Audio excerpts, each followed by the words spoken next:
In the quiet village of Zambora, a young girl named Nyala lived under the cruel rule of her stepmother, Muzani. After her father's tragic passing, Nyala had no one to protect her from the harsh treatment that awaited her. Muzani, once charming in front of Nyala's father, revealed her true nature the moment he was gone. She saw Nyala as nothing more than a burden, someone to be used and discarded. From sunrise to sunset, Muzani forced Nyala to work like a servant, piling heavy loads on her frail shoulders. Whether it was sacks of grain, stacks of firewood, or large jugs of water, Nyala carried them all, while Muzani's own daughter, Fawena, walked freely beside her, never lifting a finger. While other children played and laughed, Nyala's world was filled with pain and exhaustion. The villagers watched with sorrow, but none dared to intervene. Muzani was a feared woman, known for her sharp tongue and ruthless ways. Those who questioned her cruelty faced her wrath, and no one wanted to risk it. So they whispered their sympathies, shaking their heads as Nyala struggled down the dusty paths, her back bent under the weight of her stepmother's demands. But in their hearts, they knew the day would come when karma would arrive, and Muzani would face the consequences of her wickedness. Every morning before the sun had fully risen, Nyala was already awake, her small hands gripping the rough edges of woven baskets. Muzani had no mercy. She piled heavy sacks of grain onto Nyala's back, stacked bundles of firewood in her arms, and handed her a clay pot filled to the brim with water. The weight was unbearable, pressing into her skin, making her legs tremble with every step, but she had no choice.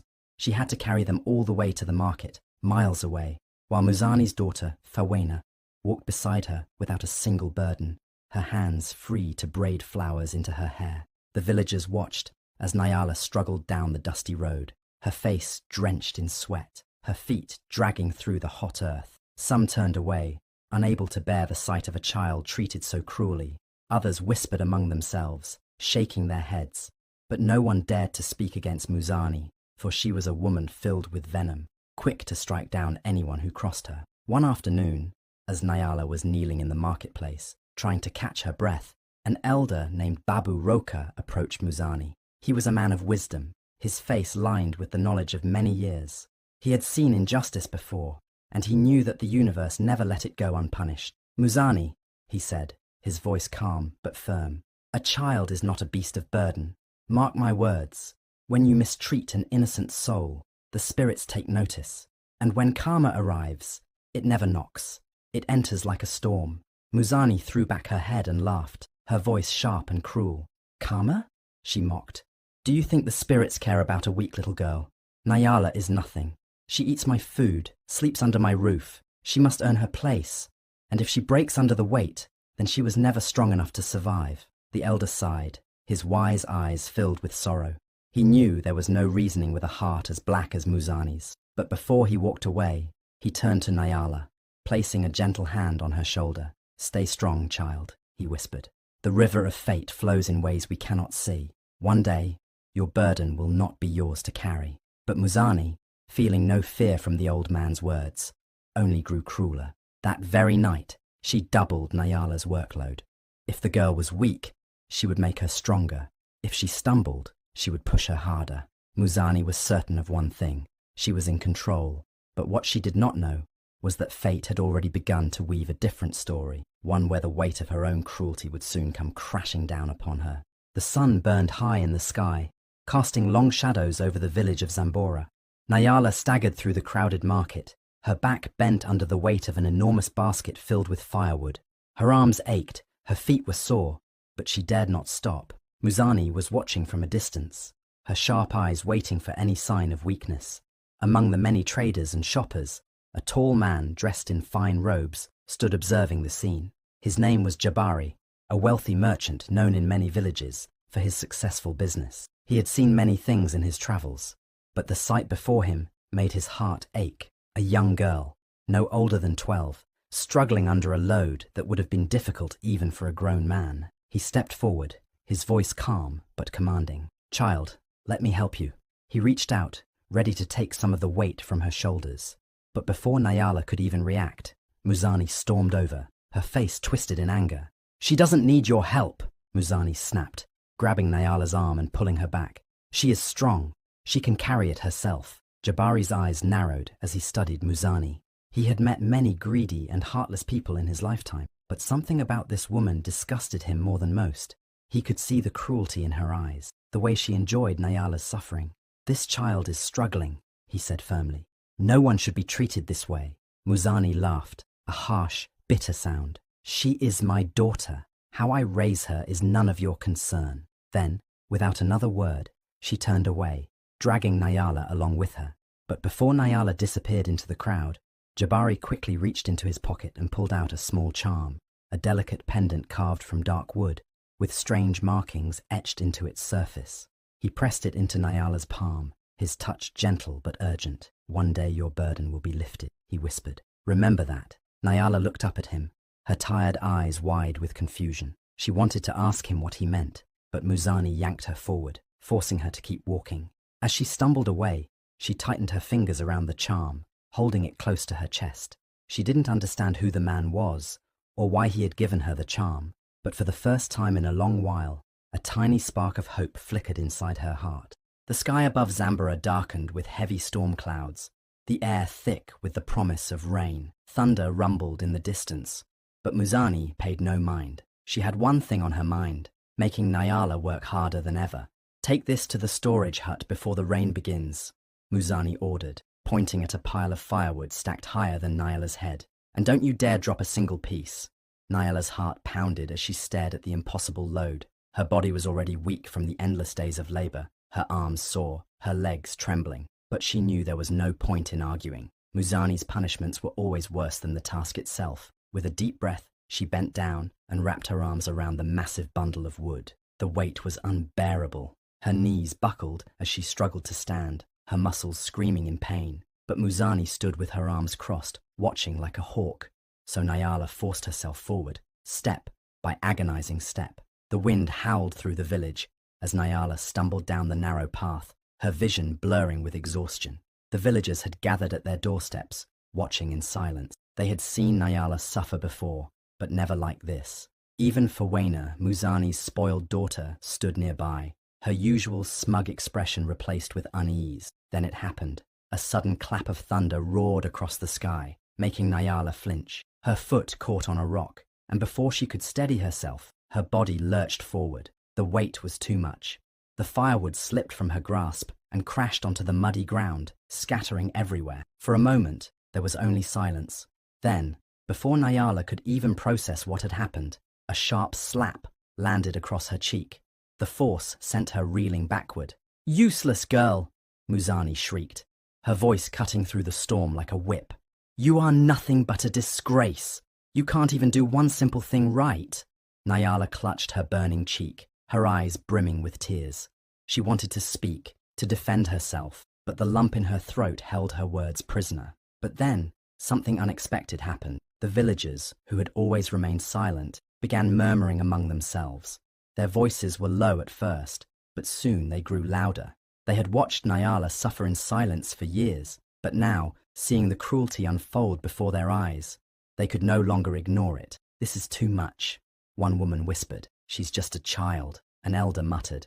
Even Fawena took a hesitant step back, her face pale as she looked around at the disapproving stares of the villagers. Muzani, too blinded by rage, did not notice the shift in the air, but Nyala felt it. For the first time, she wasn't alone, and though she was still kneeling in the mud, something deep inside her told her this moment would change everything. That night, as the storm raged outside, Muzani lay in her bed, wrapped in thick blankets, her heart still filled with anger from the humiliation at the marketplace.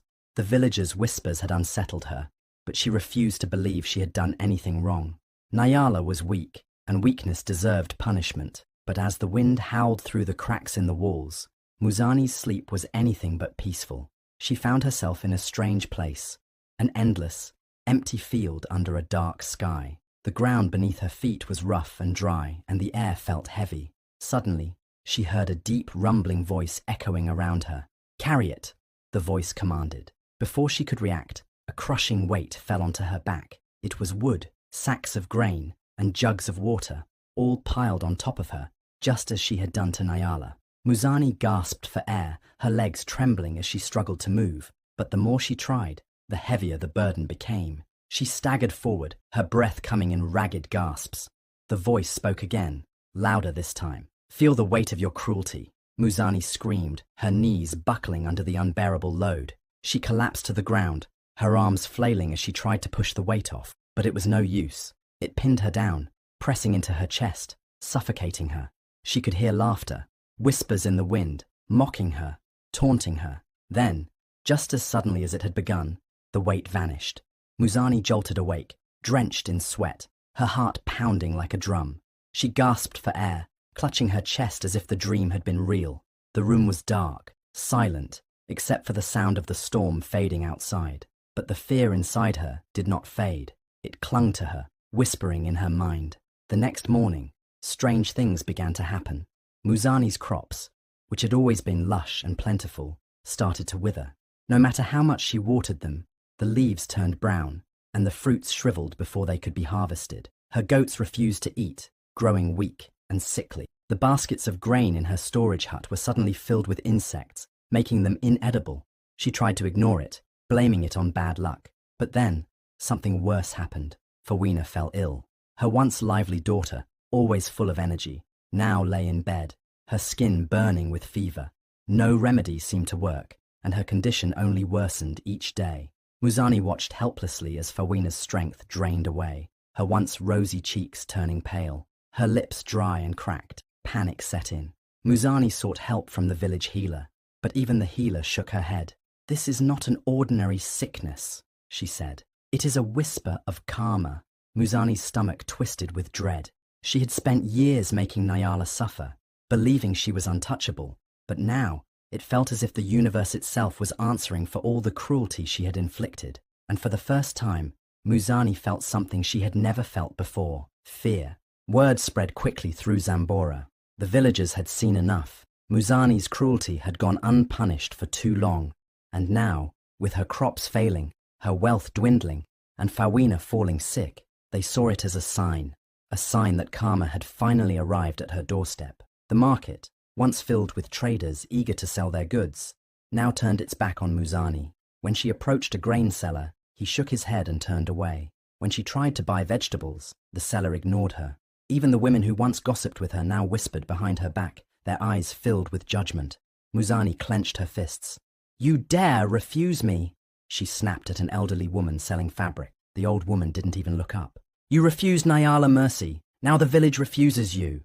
Muzani's face burned with rage and humiliation. She stormed away, dragging Fawena behind her, but the whispers followed her through the streets. Then, just as the tension in the village reached its peak, a familiar figure arrived. Jabari, the merchant who had once offered Nyala kindness, returned, but this time he was not just a merchant. He stood before the village elders, dressed in royal robes, his presence commanding. The whispers grew louder. "I am Jabari, son of King Zuberi of Bamuto," he announced, his deep voice carrying across the square. "I have been searching for a woman of true virtue, one who possesses kindness, strength, and resilience." The villagers gasped. The lost prince of Bamuto had been among them all along. Muzani's face twisted in shock, but she said nothing, her body frozen.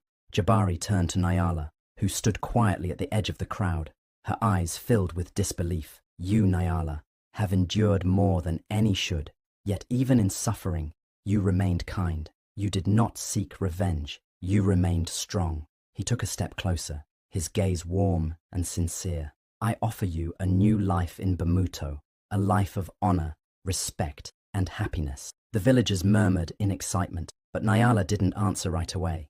She looked at Muzani, who stood trembling, her power stripped away, her pride shattered.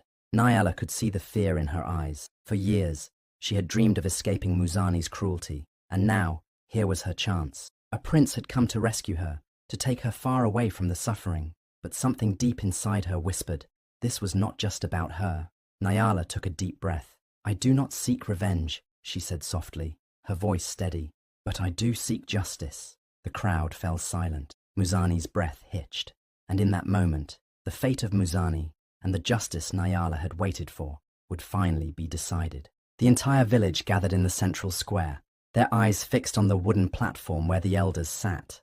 The air was thick with anticipation. It was rare for the elders to summon someone for judgment, and even rarer for the entire village to witness it. Muzani stood before them, her back stiff, her hands trembling at her sides. Fawena clung to her mother's arm, her once proud face pale with fear. The villagers watched in silence as the head elder, Baba Tembo, narrowed his wise eyes at the two women.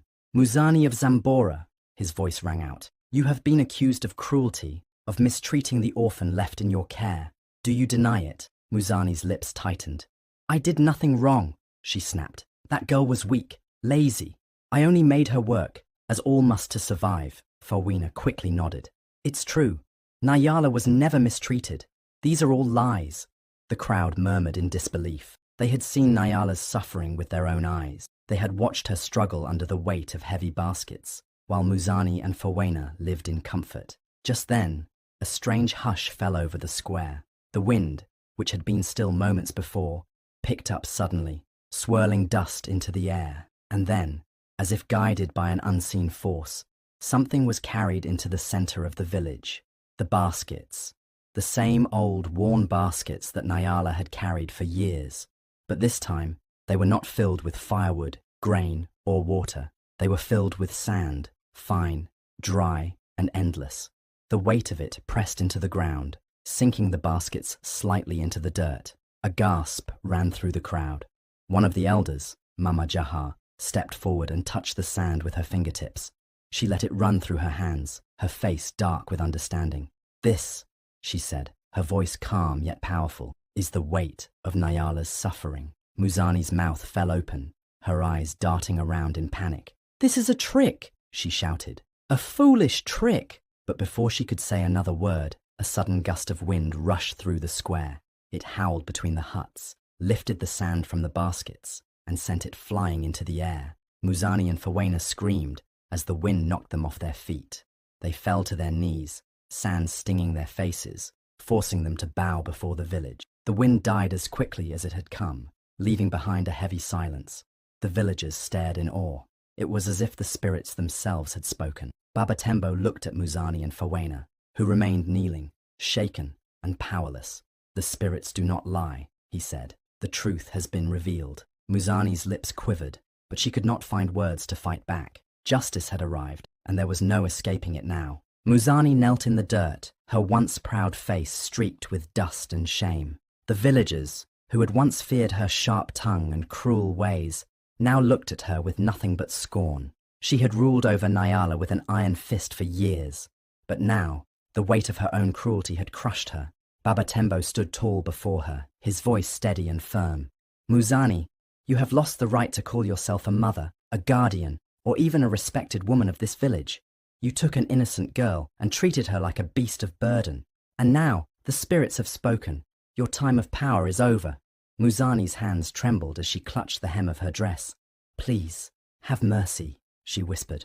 But her voice, once filled with authority, now carried no weight. Mama Jaha stepped forward, her wise eyes filled with the justice of the ancestors. "Mercy," she repeated. "Did you show mercy when you made Nyala carry loads bigger than herself? When you let her suffer while you and your daughter lived in comfort?" Muzani lowered her head. She had no answer. The elders turned to Nyala. The girl who had once been nothing more than a servant in her own home now stood tall, free of the burdens that had been forced upon her. "Nyala," Baba Tembo said, his voice kind, "you are no longer bound to Muzani. You are free to live as you choose." The villagers cheered. Some clapped. Others wiped tears from their eyes. They had seen Nyala's suffering for too long, and now justice had been served. Muzani, however, was not free. Baba Tembo's voice grew stern again as he turned back to her. "You will no longer live in comfort while others suffer. From this day forward, you will serve the village. You will fetch water, gather firewood, and clean the very streets you once walked with pride." A murmur spread through the crowd. The punishment was fitting. Muzani, who had made Nyala work endlessly, would now feel what it was like to serve others. Fawena, who had been silent all this time, suddenly fell to her knees. Tears streamed down her face as she turned to Nyala. "Sister," she cried, her voice breaking. "I was blind. I was selfish. I thought my mother's greed would protect us, but it has ruined us instead. Please, forgive me." The villagers watched in silence, waiting for Nyala's response. Nyala looked at Fawena for a long moment. She saw the fear in her eyes, the the regret in her trembling hands. And despite everything, Nyala's heart, unlike Muzani's, was not filled with hatred. She took a deep breath and finally spoke. "I cannot undo the past, Fawena," she said softly, "but I will not carry hatred in my heart either. If you wish to change, then change. Let your actions speak, not just your words." Fawena sobbed, bowing her head in gratitude. As for Muzani, she could only watch as the daughter she had raised to be selfish and cruel now knelt before the very girl she had once mistreated. Justice had arrived, and it had taken everything from her. Jabari extended his hand to Nyala, offering her a future she had never dared to dream of. For the first time in her life, she had a choice: to stay in the village where she had suffered, or to step into a new world where she could grow, learn, and become something greater. With one deep breath, Nyala took his hand, leaving behind the life of hardship that had once defined her. In Bamuto, Nyala saw wonders beyond her imagination. She no longer carried heavy baskets or walked with her head down in shame. Instead, she sat in grand halls, surrounded by wise teachers who taught her history, leadership, and the power of kindness. She learned to read and write, to speak with authority, and to command respect not through fear, but through wisdom. Years passed, and the girl who was once forced to carry unbearable burdens returned to Zambora, not as a servant, but as a leader. Her presence alone stunned the villagers. She was no longer the frail, exhausted girl they once pitied. She stood tall, her posture regal, her voice steady. She had become a woman of strength and dignity. With Jabari by her side, Nyala brought change to Zambora. She introduced new farming techniques, built schools for children, and ensured that no child in the village would ever suffer the way she had. Under her guidance, Zambora flourished like never before. Muzani, now an old woman, worked in the village fields under the scorching sun. Her once proud hands, which had only pointed in command, were now calloused from labor. She carried loads of grain and water, just as Nyala had once done. The difference was, she now understood the weight of suffering. One evening, as Nyala walked through the village, she saw Muzani struggling to lift a heavy sack. Their eyes met, and for a moment, time stood still. Muzani, who had once ruled over Nyala with cruelty, now looked at her with nothing but regret. "I understand now," Muzani whispered, her voice rough with age and sorrow. "The burden I placed on you, it was heavier than I ever knew." Nyala studied her for a moment, then simply nodded. She did not need to say anything. The lesson had already been learned. As Nyala walked away, the village watched in awe. She did not seek revenge, nor did she hold hatred in her heart. She had risen above her pain and had become something greater. She was no longer just the girl who had been mistreated. She was the woman who had transformed her pain into power, and the world would never forget her name. As Nyala stood before the people of Zambora, her voice was steady, filled with the wisdom of her journey. She was no longer the helpless girl who had been forced to carry heavy burdens. She had become a woman of strength, dignity, and wisdom. She gathered the villagers and spoke to them about kindness, justice, and the true meaning of strength. "Power is not in how much you can command others," she said. "Real strength is in how you treat those who are weaker than you. A kind heart will always build more than a cruel hand can ever destroy." The people listened in silence, their eyes filled with admiration. Many of them had once pitied Nyala, but had been too afraid to stand against Muzani. Now, they saw how karma had played its role. The woman who once ruled with fear now worked in the fields, humbled by the weight of her own actions. Muzani, once known for her cruelty, became a living reminder of the power of justice. Mothers told their children her story, warning them that mistreating others would always bring consequences. "If you plant thorns, you will walk on pain," the elders would say. "But if you plant kindness, your path will always be smooth." Fawena, who had once looked down on Nyala, now lived a life of humility. She no longer carried the pride of her mother.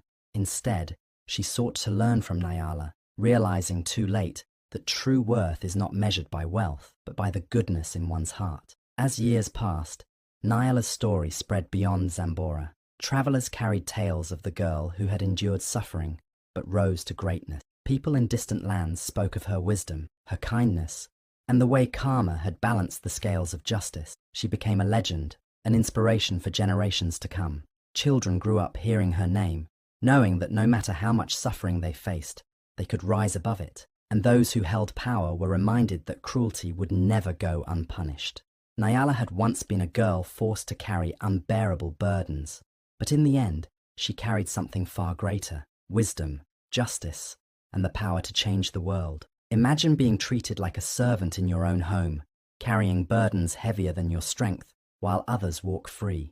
Nyala suffered in silence, but Karma saw everything. When her stepmother's cruelty knew no limits, the universe answered in the most powerful way. Justice was served, and the one who once ruled with cruelty was left with nothing. This story is not just about Nyala. It's about every soul that has ever been mistreated, every heart that has endured pain in silence. It teaches us that no suffering goes unnoticed, and that kindness will always triumph over cruelty. If Nyala's journey inspired you, let her story be a lesson to the world. Never let anyone dim your light. Stand strong and trust that justice always finds its way. Let's spread this powerful message. Like this video if you believe in karma. Share it with someone who needs to hear this today. And if you love stories that touch the heart and teach deep life lessons, subscribe to our channel for more. Thank you for watching, and remember, what you give to the world always comes back to you.